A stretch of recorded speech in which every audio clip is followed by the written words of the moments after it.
Une hausse généralisée de 20% des dossiers ouverts pour discrimination. C'est ce que révèlent les derniers chiffres publiés par UNIA, le Centre interfédéral pour l'égalité des chances. C'est la plus forte augmentation jamais enregistrée et il s'agit surtout de discrimination à l'embauche.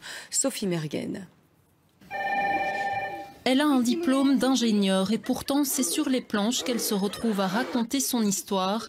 La discrimination à cause de son voile, Issane y a été confrontée dès ses études.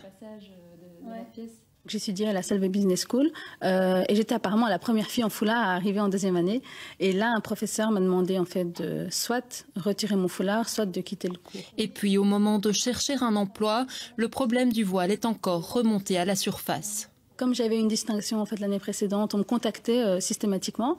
Et puis quand j'arrivais, c'est comme si c'était pas possible. C'est comme s'il y avait une incompatibilité entre ma face en fait et les résultats que j'avais. Et puis on venait toujours avec des remarques du style on n'est pas sûr que vous allez correspondre à la culture d'entreprise. On n'est pas sûr que les collègues vous acceptent tel que vous êtes. Certains m'ont clairement dit il faut l'enlever. Hein. Si vous voulez une carrière brillante, il faut l'enlever. Aujourd'hui, Issane a trouvé un emploi comme ingénieur, mais pour beaucoup, l'exclusion reste une réalité.